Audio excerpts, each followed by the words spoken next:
All right. So, brothers and sisters in the Dharma, we're all now gathered here for this very beautiful start of the weekend with Longpo. Let us all now put our hearts together and then pay homage to the Buddha, Dharma, and the Sangha. Araham Sama Sambuddho Bhagava Buddha Bhagavanta Avivademi Swakato Bhagavata Dhammo Dhammang Namasami Supatipano Bhagavato Savaka Sangho Sangham Namami.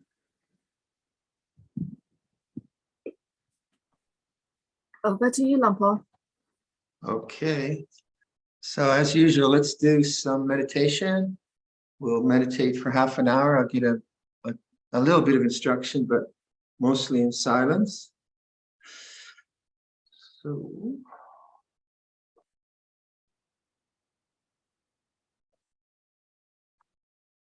my voice is okay, Bita?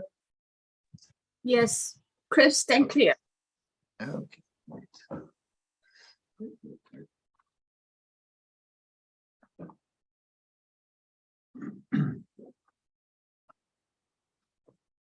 So set yourself up so that you're comfortable and that you can hold your posture fairly still for half an hour, best you can do.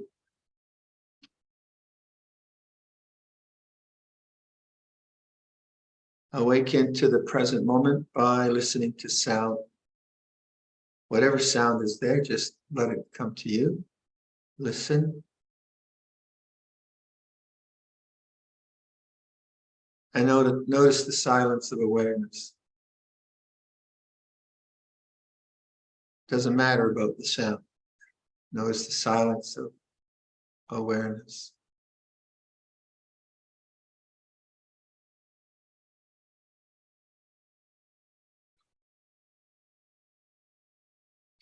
Feel your hands.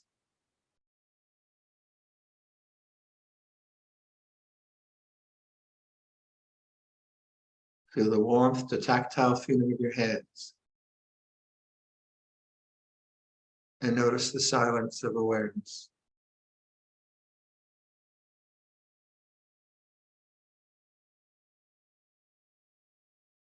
Listen to sound.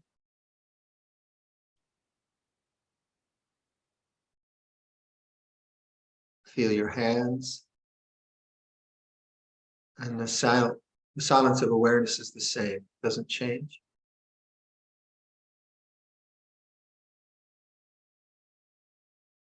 Be that awareness.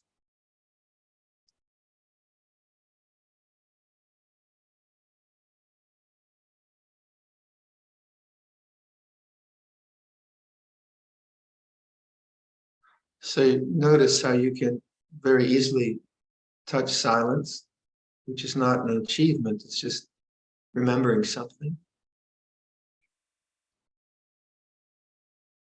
So from that silent awareness, feel your breath. Feel an in-breath and feel an out-breath. And be that silent awareness. So rather than concentrating on the breath as an object, notice that the breathing or any experience points to the silence of awareness. So you're not trying to control your thoughts by concentrating on the breath.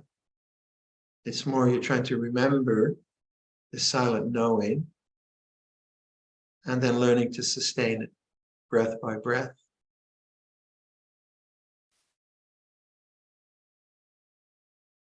So there isn't a sense of becoming or getting rid of. It's just knowing how things are. So when you find yourself caught up with thinking, it's natural. You notice that's happening. Just come back to listening. and establish the silence of knowing. And then pick up the breath. So each time you establish the silence of knowing, and then patiently pick up the breath, one breath at a time. Simple enough, but the habits of mind are strong, so be very patient and just experiment. Let's see what happens in this half hour.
Bita, I've got a message. It's inviting you to join room 1 or something. What do I do? I'll just take it out, I guess. Greetings, Uncle. Okay, there we go. Yeah. All right. So, brothers and sisters, let us all now put our hands together to request the Dharma talk.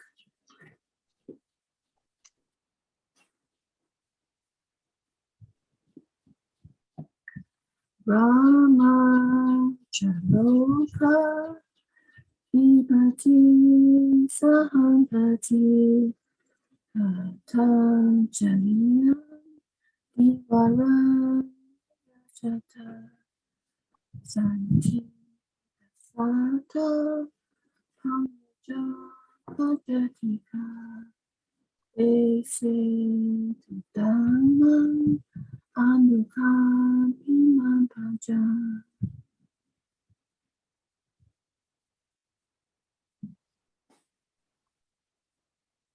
Namo tassa bhagavato arahato samma sambuddhassa. Namo tassa bhagavato arahato samma sambuddhassa. Namo tassa bhagavato arahato samma sambuddhassa. Buddhang dhammang sanghang namasa. Hello everyone. Hope you're all well. Here at the monastery, it's very, very beautiful right now. It's the beginning of autumn. The leaves are starting to change. It's really one of my favorite season.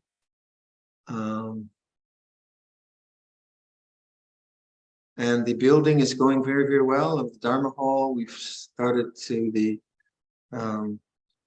carpenters installing the wood post and beam. So it's very, very beautiful. So I was in there about 4 times today looking at it.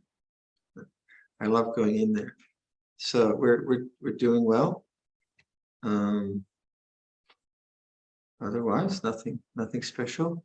Monastic life is special, but not special. We do the same thing all the time. But somehow each day is different. And the environment here is just, we're so privileged, so exquisite.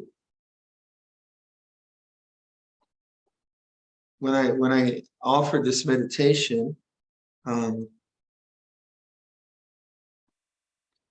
was trying to indicate the stillness of awareness, that's not so much an experience as a possibility always available. So the sound that I hear like now I can hear the sound of crickets, maybe I'll hear the sound of someone coughing. That sound comes and goes depending on causes and conditions.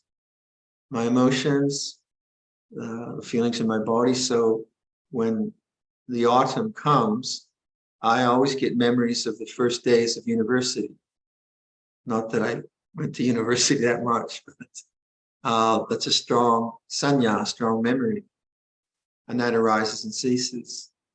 So there is that which arises and ceases, the sense experience that we all have. And that's the kind of foreground of our lives. That's where we live our lives. We live in our different environments with our families and friends. And we try to do the best we can within the situations we are living. And that part of the teaching is, as we know, it says, do good, refrain from doing harm, or do as much good as you can and do as little harm as possible. Now, that's a huge task already. It's just to be a good person. And that's very, very important, obviously, because that's the foundation for a sense of wellness, a sense of clarity, a sense of maturity in one's culture. But that activity in itself can never liberate, because it's always very fraught with circumstances. So liberation, I like to think of it sometimes as the background. So foreground and background really work well for me as analogies. Foreground is the sense experience, feelings, emotions, memories, moods, the whole 9 yards of our experience. But that's not all there is. It's not just sense experience. There's something else going on. And you sense that when you just stop and observe. You stop and observe the sound. And you don't identify with the sound. It's not so much the sound, it's the knowing or the awareness. And I consider that the background. So now with the crickets are cricketing. What some crickets do? Do they cricket? I'm not sure what crickets do, but anyway, they're doing their thing outside, and I like the sound. So my mind goes up to sound, and I listen, and then I might say, oh, a lot of crickets this year, and so on. So I'm engaged with sound. This is the normal way one does things. But also I can just sit back and be the witness of sound. I can do that also. So I'm not identifying or engaging with the sound. I'm simply allowing sound to be sound. So now it's not sound that's important, it's the witnessing. I'm emphasizing the witnessing. And I like to think that as the background. Now the background is very, very peaceful. The foreground is changing. So sometimes it's pleasant, sometimes it's unpleasant. If we only have the foreground, if we only have sights and sounds and emotions and memories and relationships and all of that, we'll always be just on a treadmill, reacting, trying to make it the best you can, which is okay. But then we'll be missing something, I think. We'll be missing a deep possibility in human consciousness of peacefulness. So it's not so far away, but what we tend to do is we tend to always be identified or caught up with usually our memories, usually thoughts, emotions.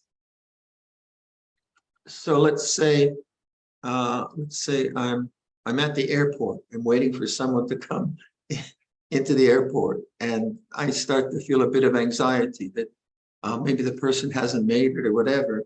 The anxiety is the foreground, and that's natural. I want this person to arrive. I want them to have a safe journey. I'm there to meet them. Now, that anxiety is something that arises because of causes and conditions. Now, if I'm not attentive to that, then I become anxious. And then I'm relieved when the person comes. But I don't have to do that.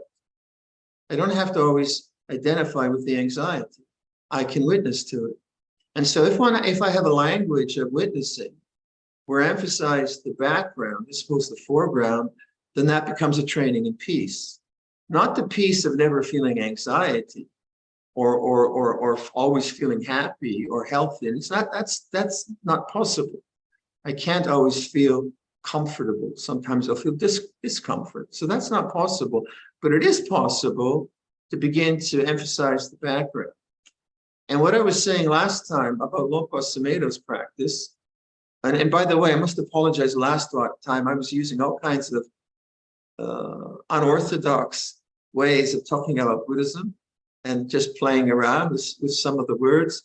And I do that sometimes because people, quite often, they will take Buddhism as a dogma and not reflect on it, because the real secret of Buddhist practice is reflection rather than some dogmatic position. So for instance, you'll hear Theravada Buddhists say, the Buddha said there's no self. First of all, they weren't there.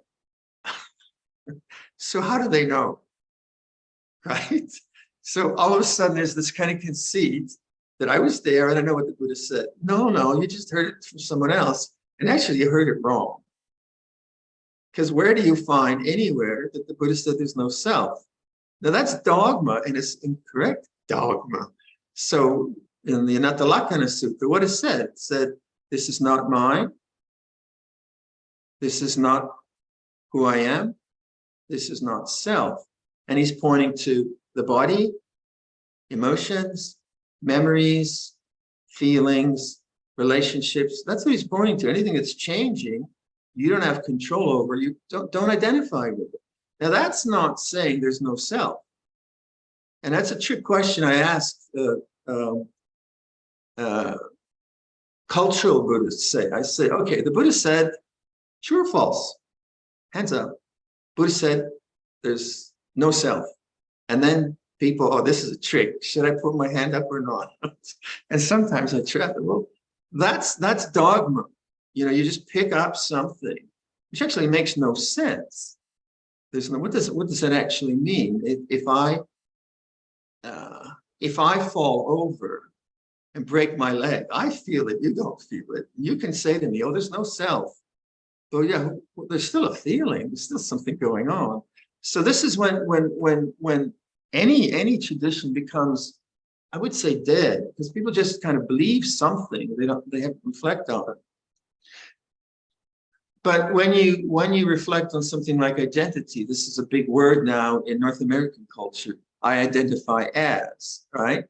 Well, let's say I'm in the airport and I'm feeling anxious for someone to come off the plane. Now, what do I mean by, what does the Buddha mean to say, this is not mine, I'm not this is not myself? That's what we mean by identity. And what's happening? Well, the anxiety comes up because I have a desire that things work out nicely. And that desire can be frustrated because I don't have control. So I have this desire, and then I manifest thinking around that desire because it might not happen. And I feel anxious. And then my mind starts to think, and I'm caught or I'm reborn or I'm identified with feeling of anxiety. And then if I'm a kind of hardcore meditator, then I try to get rid of the anxiety. Now, just watch your breath, Viradhammo. Just watch your breath now. Just watch your, but that's not really being aware either. It's just trying to get rid of anxiety. But if I see anxiety, and just as an example, if I see that's the foreground, what's the background? Well, the background is silent awareness. Now, you can touch silent awareness if you make the intention to do that. And going back to Longpa Sumedho's references, when I was chatting with him about the Anatta Lakkhana Sutta and the way we misuse that sometimes in Theravada Buddhism, he said he used the word I for quite a long time as a practice. Now, that's not a dogmatic position. You just would use the word I. Now, what happens when you do that? So I did that at the airport. So I could feel this sort of anxiety that, you know, this person is okay. And then I just say I. And then there's the silent witnessing. Now, I'm not saying I am anything, right? I'm not making any identity out of it. I'm using a word, and I is actually a very, very powerful word. But I'm not saying I'm Viradhammo or I'm anxious or I'm anything.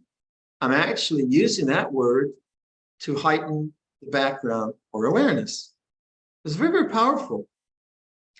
Now, what we quite often do is we argue with the mind. Shouldn't be, you know, I should be anxious. It'll be okay. It'll be okay. Well, it might not be okay. It might not be okay. So I get into a kind of inner argument, which is actually still in the foreground.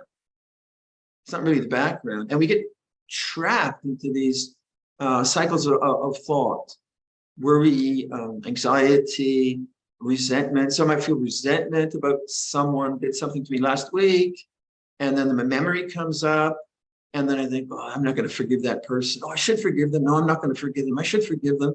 It's all foreground. You never resolve it that way. But if you start to see what we mean by taking refuge in Buddha, that's the background of stillness of knowing. Now, to do that, all you have to do is really remind yourself. Remind yourself. So I'm in the airport, and then this anxiety comes up. I said, I. And why am I doing that? I'm not trying to find myself as some existential experience. I'm just using a word to reference the stillness of knowing. And then it's still. And then the anxiety comes up again, I. And then it's still again. So what the I word does, or what Longpa Sumedho uses, it's like this. It's the moment after I say the word. The moment after the word is silent attention. So it's not analysis. It's not some kind of statement. There is no self. It's not that at all. It's realizing that the attachment to this feeling, I don't have to do that. I don't have to get caught by it. I just, I. And so the Anatta Lakkhana Sutta is, I am not this is not mine, this is not self. It arises for the causes and conditions. If it was mine, I would just say, well, I don't think I'll do anxiety for the next week. Who can do that? Who can, like all of us here, can say to you, okay, this week you won't get annoyed. All right? You will get annoyed unless you're some saint. You get annoyed. You just stub your toe or you'll do something silly and you'll feel embarrassed or whatever. And that's natural. It's a part of nature. It's Dharma. Not me, not mine. So that's not saying there's no self. It's just don't identify with that. Do your best. Do your best to help people. That's important. Be moral. Be generous. Do that. But don't take refuge in the foreground. Take refuge in the background. That makes sense. It's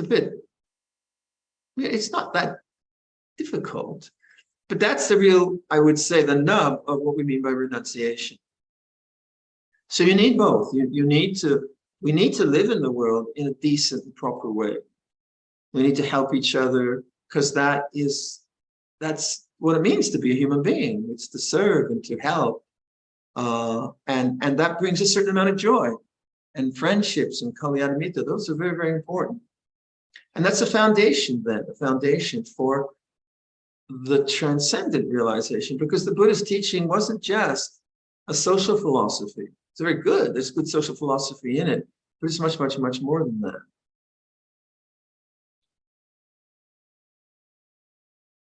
So in your own, I would suggest in your own life, what are the patterns of identity, of thinking? Where does your mind go? Where does it sort of lose the present moment? Identify that. Don't criticize it. Don't judge it. Don't try to get rid of it. And then use that as your vehicle for going to the background. So I was talking to someone, was it this morning? When was it? When was Tilaka here? Was that this morning? Yesterday? This morning.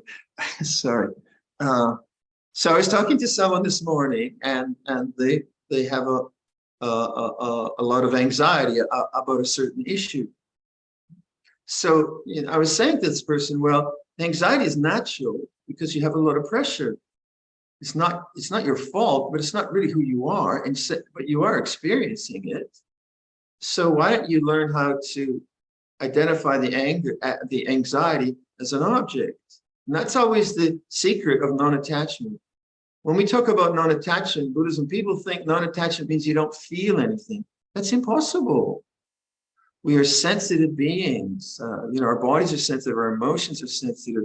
So to say to someone, if they're feeling something, you're attached, is not true. It's not kind. Attachment is through thought. So again, the example, I feel that and this lady, I said, okay, you'll feel anxiety because of those pressures you have, but can you just say, oh, anxiety is like this? So I was using the word I ever since I came back from Newfoundland with Lone Paul. Very powerful word, I, but not I anything, just I. And that brings up a sense of presence. Now, another way you could talk about the background is the sense of presence. And it's very hard to talk about the background. It's very hard because it has no color. Like presence has no color. It has no shape. It has no gender. It's not big or small. Can you say awareness is big? Can you say it's small? Can you say it's female? Can you say it's male? Can you say it's Canadian? Can you say it's Thai, old, young? None of those. No qualifications apply to awareness. Now, some teachers use like just the sense of presence. Presence. Now, wherever you are right now, there is a sense of presence, correct? And as that sense of presence, does it have a quality? It doesn't have a quality. So sometimes in religious literature, we say identify as awareness. That's also hard because our identities always sort of involve seemingly like an ego. So Lompo Sameda would say, be awareness itself. And that's kind of hard to get your head around because you want to be happy, you want to be clever or skillful, you want to be a thing. And that's where desire comes up, being a thing. Well, we certainly try. I try to be more skillful if I'm doing woodwork, or try to be more skillful in communication or writing an email. Those are fine. Those are very, very fine. We do our best. They're not transcendent. So doing our very, very best in that realm, then we tried to contemplate, well, what was the Buddha pointing to? Was he pointing to efficiency or just worldly skills? No, he was pointing to more than that. And if you start to take the background as your reference rather than the foreground, you have to do this a lot to get kind of used to it, because the foreground just grabs you, your emotions and your memories and your compulsions and all the rest of that, or your pain in your body, or the sickness your body's feeling, or the beautiful memories or the sad memories. They're very compelling kind of things. But if you start to train in being awareness itself, let us say, as a way of speaking, not as an absolute kind of dogma, then you'll notice it's very difficult to leave things alone. It's very difficult to feel uninspired and not try to get inspired. So I find that with craft work. So I was doing something, and then the project kind of, something happened and the wind went out of my sails, and just the feeling I'll never do woodwork again, which is ridiculous. I will, but the feeling of deflation is a very, very real feeling. Now, that's not the same as the feeling of inflation, not financially, or inspiration. It's a different feeling, right? And we like inspiration, we don't like desperation. But they're part of the same coin. So if I'm taking the background, if you follow me on this kind of train of thinking, if I take the background as my reference point, then when the emotion of disinterest or boredom or whatever comes up, I know that as a changing condition. And what we fail to do very oftentimes is we fail to allow things to run their course and cease into the silence of the mind, because they're not happy states of mind. Inspiration is a happy state of mind. Being bored or thinking this isn't working is not a happy state of mind. And if I always jump from one to inspiration, then the inspiration will condition this lack of inspiration and always be on a cycle. And that's one of the ways we talk about rebirth. Or I might feel resentment.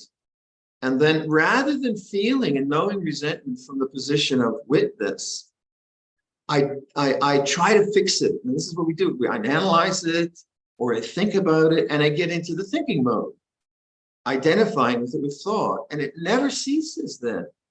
But if I can just witness resentment is this way, and I'm very, very patient, it's not a pleasant state of mind. Everyone says I should forgive. I should be a nice person. I'm a monk. I should love everyone. Good luck. The reality is we don't. We don't love everyone all the time. That's the reality of our emotional life. So then when I feel a lack of whatever it is, and I just witness it, if I have faith to witness it, then that habit of negativity has a chance to go to Nirodha, has a chance to cease. And why is that difficult? Because of desire. My desire mind does not want this negative emotion. It wants its opposite. It wants the positive. And that is, in one way, it's very, very good. It's very good to want to be compassionate and kind and generous and so on. But it can then become another kind of dogmatic position. I should love everyone all the time. And then there's the judgment of that. But if I witness something, I can certainly move my mind to, another state of mind. But just to witness something like feeling disgruntled and not going to the thinking, that's the problem. Going to the thought, identifying with it with thought, and just running with the thinking process. And that thinking process can be self-judgment, other judgment, And it's identifying with it. Here, we're not saying anything. Well, just say, resentment feels this way, I. And you pop an I in there, you see how very, very powerful it is. That whole pattern of judgment, thinking, and the endless cycle of that, you keep, it's like you just interrupted it. You interrupt the reality and the seeming reality of it by just saying I. And then there's the silence afterwards. It comes up again, you say I.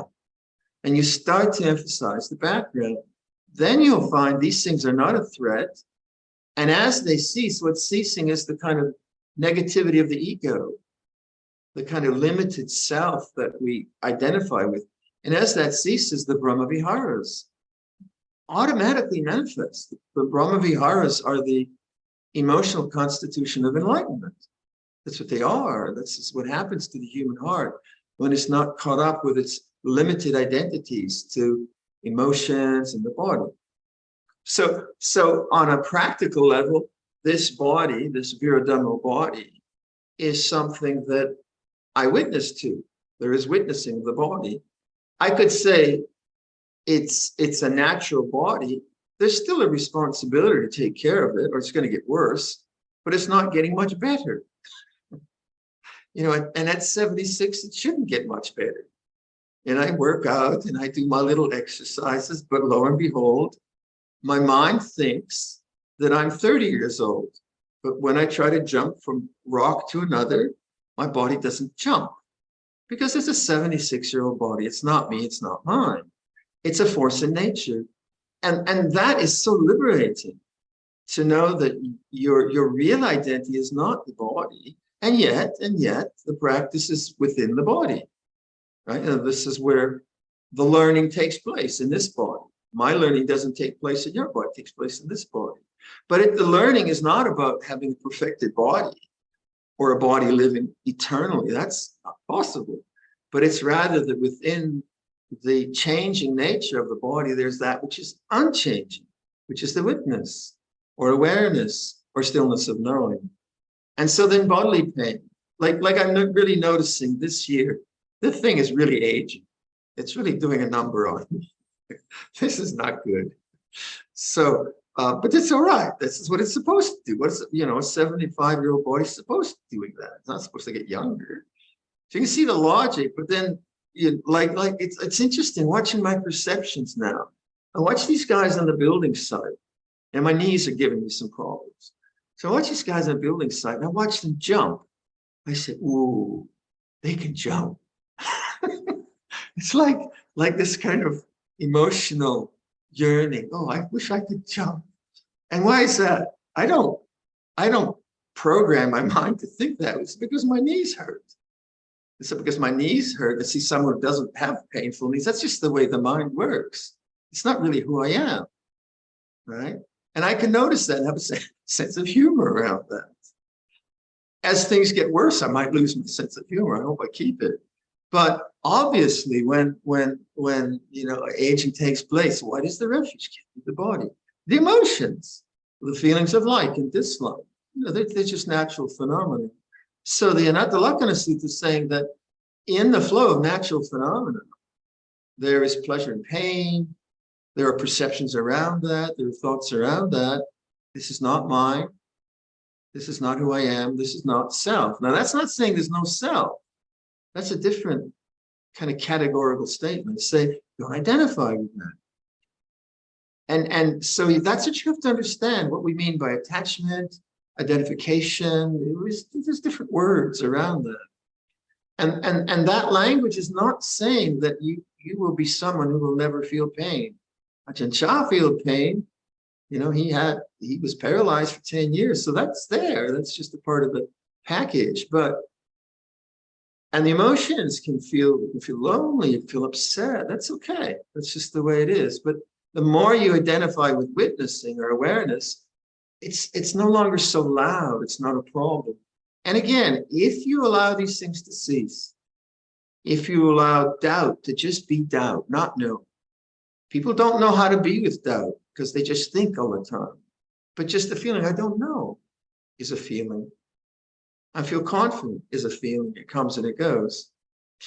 So in Buddhism, we always have these two levels of consideration. One is the worldly level, being competent in the world, being able to put food on the table and take care of my family and all the other things that we need to do as human beings. That's one level, and that's to be done well, to be done as craft, to be done really skillfully. And then the other level is that which is truly peaceful, which is not dependent on these things. Another one, like the Buddhists will, Theravada Buddhists will some say, it's all suffering. Now, what the heck does that mean? They're just like, it's all suffering. This is kind of negative, but that's just a kind of programmed statement that gets put out there, as it were. That's dogma. It's also, what is that pointing to? What that's pointing to is the word dukkha. And the word dukkha really can mean suffering. It can mean unsatisfactoriness. And why do we use the word unsatisfactory? Because there is something which can satisfy you, and that is silence. That is silent awareness. That is where you find fulfillment. So when we say that which has the nature to arise has the characteristic of change, also has the characteristic of unsatisfactoriness. It means don't rely on it. Don't rely on inspiration. When you get it, great. If you get good health, good on you. If you win the lotto, probably blow your mind away. But whatever it is, it comes and it goes. But what doesn't come and go? Right? What isn't the function of change? Is there anything like that? So sometimes Buddhists will say, everything's changing. Did the Buddhists say that? I don't know, I wasn't there. But is that true? And how can you know if that's true? You have to check it out. Everything changes. Well, is that true? Or what about the unconditioned, the unchanging, nibbana? What was that about? So this is the language we use for reflection rather than belief. And dogma and just kind of believing in Buddhist things won't free your mind. So if you start to say, okay, there's that which changing, what's unchanging? Is there anything unchanging? You have to be very, very quiet. If you start thinking that's changing, you have to be very, very quiet. Is there anything unchanging? And that's a question that is the same as the question or the statement, I. Because when you ask yourself, is there anything unchanging? That silence takes you to the background. It's the same thing. It's like this. It's the same kind of suggestion to abide as the background. And then the challenge is, how long can I do that? Can I be that background? Do I trust in that? And what happens, of course, my mind doubts or gets upset, and I get reborn into all these different patterns. So it's not an easy thing by any means. I think it's quite simple to understand, but our habits are very complex. But if you just start, like you start to wake up in the morning and see, what is your mind creating? What sense of an I is it creating with the anxiety or whatever, and say, I. And come back to pure witnessing. Just like that. And keep breaking up the patterns of self-thinking and identity. And then you'll find this natural background of peace is always there. You can always refer to it. Not by rejecting the emotional life, but just by no longer investing so much in, no longer identifying. You have to put a lot of time into this. A lot of, not necessarily cushion time, but intention time. You have to intend to do this a lot. And you can still function. You still drive a car and all that, but you begin to sense the background. And there's the crickets. All right, so I'll leave that for your reflection. Can you hear the crickets? No. Okay, I can hear. Dhamayang Dhamma Kataya Sadhu Karang Dhamma Se Sadhu Sadhu Sadhu Anumodami. Thank you so much, Longpo. Okay, Bita. Any questions for anyone? We'd like to now open the floor for questions and answers. Please click on the raise hand button and we'll invite you to unmute. We have a question from Miri. Miri, can you please unmute yourself? Can you unmute yourself yet? Yes. Can you press unmute, Miri? Great. There you go. Hi, Miri. Hello, Rangpur. think- I'm sorry about the soundtrack that's just started. The soundtrack of Tanha in the background. There's a cat that's adopted us, and he's just turned up, and he's might be making a bit of noise. Welcome him in.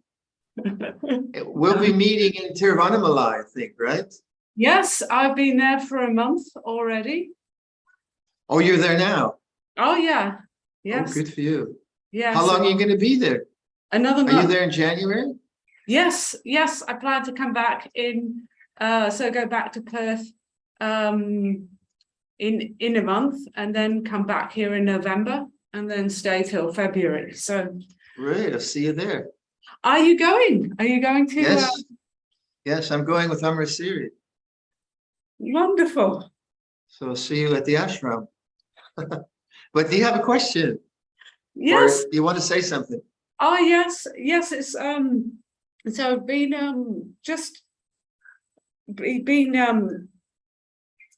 the tradition associated with here is sort of like the Advaita Vedanta tradition, but there's a David discovered a teacher here who we've been going every day. Like there's nothing that would suggest that she isn't like a fully realized being. It's an amazing experience, and Lovely. what she's saying is just so resonant with how your talks have been going with the background, like stillness and the sense of being, and the I, and it's just remarkable the congruence and Oh, lovely. Anyway, so by yesterday when I was in the session, I had this thought popped up, which was very resonant with what you were talking about today, and it's to do with the present moment. And I loved what you were saying today about the foreground and the background, and find that very, very helpful. But yeah, not but, and with the present moment, often how we think about it, and how, to say in Western philosophy, how they think about the present is something they objectify it, they extrovert it. And when you think about the present in connection with objects, it's very impermanent. It's always coming and going, it's knife edge. But then when you think about the present, you move it back from the object to the subject.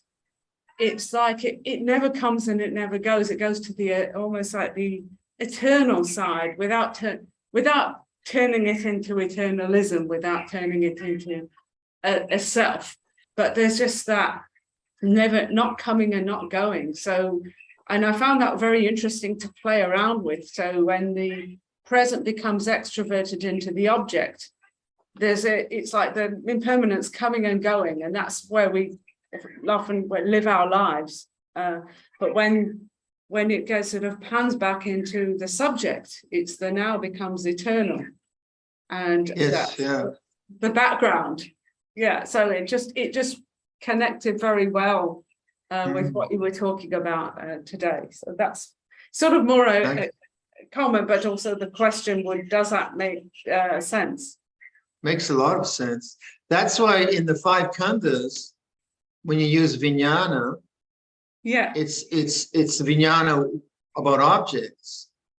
And then the vijnana dasa, the kind of like the unconditioned, isn't referenced much. So people think that consciousness is only referenced as something changing.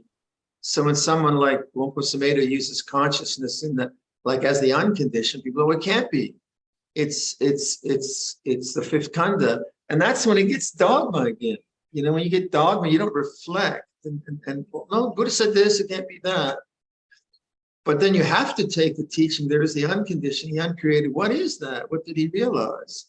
And so this is where it gets, the language gets difficult in Theravada because it's so via negativa, right? And so it's basically the abandoning of desire. But you can see when you witness desire and you don't go for it, then there's still the witnessing. And that's what I think I try to emphasize, because I am very much influenced by Advaita and those teachers. They've been very, very helpful for me. And then Lompo Cha's or Lompo Sumedho's be the knowing. They like in Thai, they say puru. And Lompo, pur means person, and no, ru means knowing. Be the one who knows is how it's translated. And Ajahn Sumedho says, no, just know. Like there's no person knowing, there is knowing. And that's it's very ineffable. And that's where thought just does not work anymore. That's why silence is really the secret. But it's not the silence of suppression where you're holding an object, preventing the mind from thinking. It's not that, because that's based on control.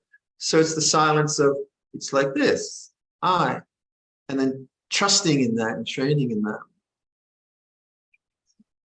So I look forward to seeing you and David there. I really, really look forward to it. I haven't met you yet in person, just over online. You're definitely my favorite Buddhist Dharma teacher, so it'd be very nice to meet you in person. So. Well, I knew your parents so well, so I probably know you in some way. So yes, that should be interesting. Yeah. Yeah, I really look forward. Okay. See you then. See you. Okay. Anyone else? There's a hand. Karen. Karen, yes, now we can see you. Karen, can you click on unmute? Unmute.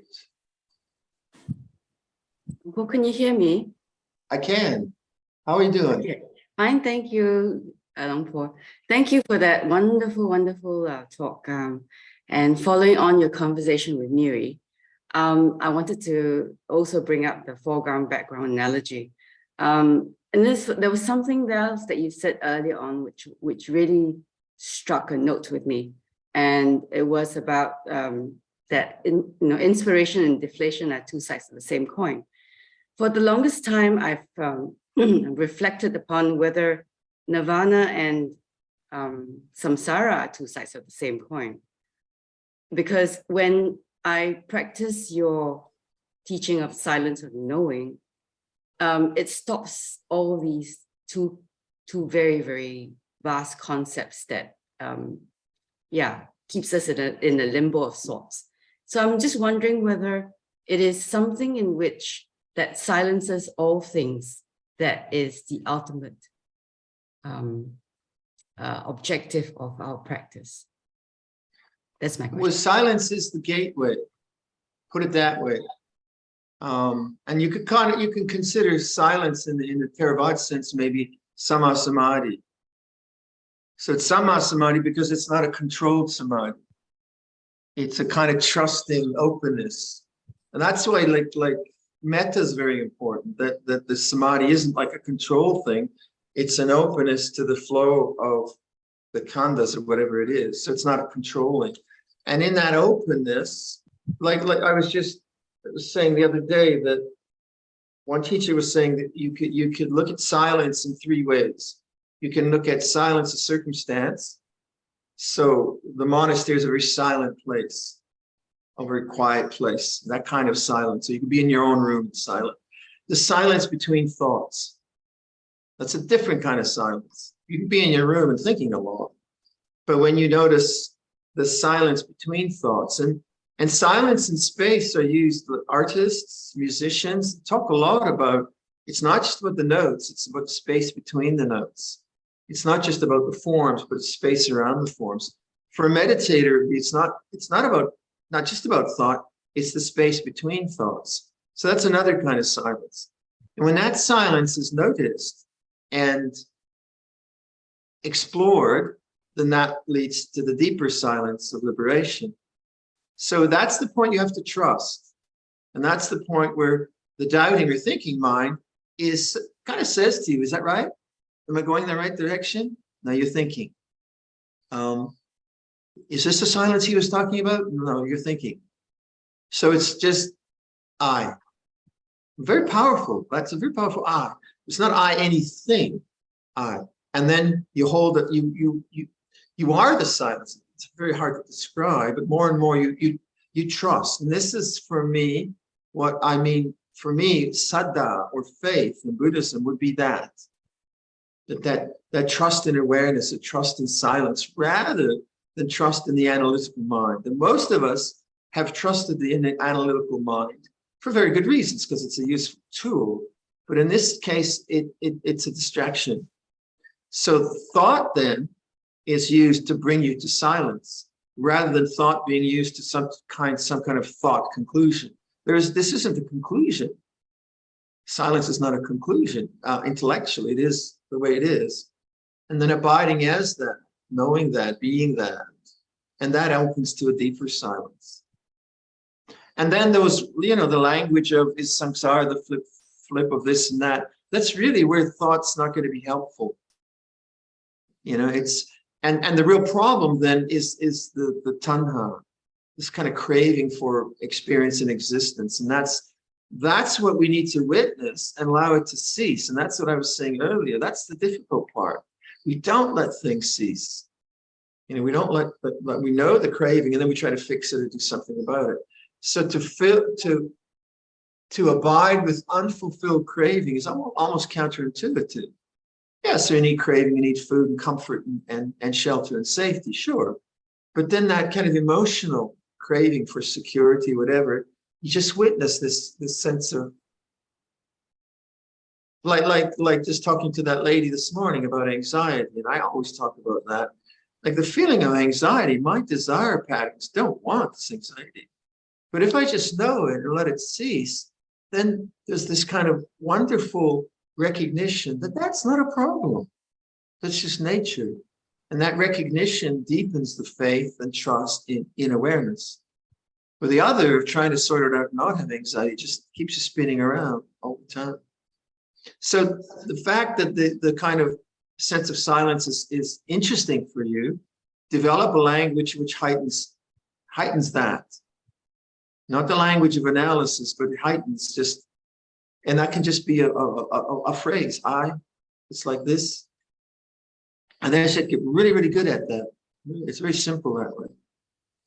So, Longpo, what you're saying is you have to trust in awareness and deepen the experience of awareness in itself without thought. Is that correct? That, yeah. And doing it without trying to get rid of thought. Any kind of suggestion is really difficult because it can quickly jump into desire. Okay, the guy says I should be silent. So my thoughts come up, shut up. And you're already in desire. Whereas awareness knows thought as arising and ceasing. That'll always be a challenge, always a challenge. One of the things I actually, again, the questioning mind is, am I over-identifying with this bearing witness aspect? Is it another form of identification? Well, just say I. and see what happens. Because, if you take that, it's just like you just get one answer and then you'll get another answer. It's ad nauseum that just goes around in circles. So you go right to it. I. It's just a sankhara, arising and ceasing. Not me, not mine. It's that directness and trust. That's when we say ujupatipano. The Sangha's ujupatipano. It's like really kind of going to the mark every time. Okay? Paul, I'll try. Okay, Karen. Any more questions from the floor? Anyone at all? Last question.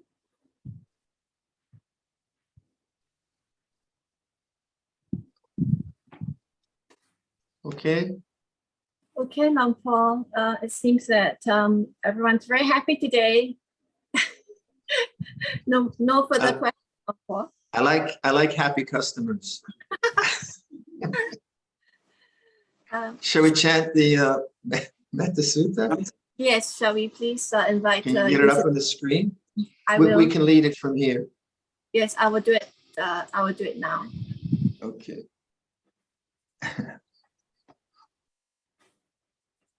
Okay, it's up on the screen. If anyone can you see it yet? Can't see it. There it goes. Almost. There Okay. it is. Please join.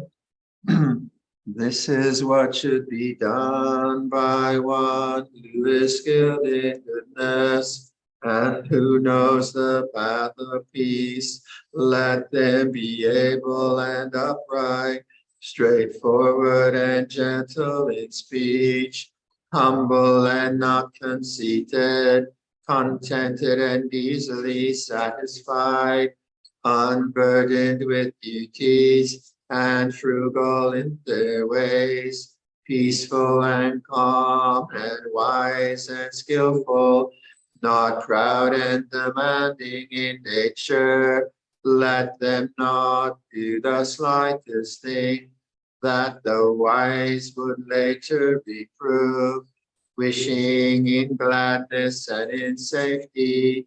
May all beings be at ease, whatever living beings there may be, whether they are weak or strong, omitting none, the great and the mighty, medium, short, or small, the seen and the unseen, those living near and far away, those born and to be born.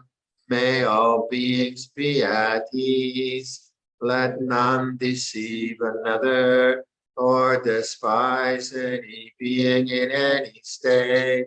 Let none through anger or ill will wish harm upon another, even as a mother protects with her life her child, her only child, so with a boundless heart should one cherish all living beings, radiating kindness over the entire world, spreading upwards to the skies and downwards to the depths, outwards and unbounded, free from hatred and ill will, whether standing or walking, seated or lying down, free from drowsiness. One should sustain this recollection. This is said to be the sublime abiding, by not holding to fixed views, the pure-hearted one, having clarity of vision, being free from all sense desires, is not born again into this world. Okay, everyone. Lovely to be with you. Thank you, Longpo. Please allow us all now to pay respects and pay homage to the Buddha, Dhamma, and Sangha as we take leave from you, Longpo. Okay. Araham Sama Sambuddho Bhagava Buddha Bhagavantang Avivademi The whippoorwill. Swakata Bhagavata Dhammo Dhamma Namasami Supatipano Bhagavato Sawakasango Sangha Namami. Thank you so much, Longpo. May you Okay, have Bita. May you have a great week and a great month ahead. Take care. I'll do my best. Okay, ciao.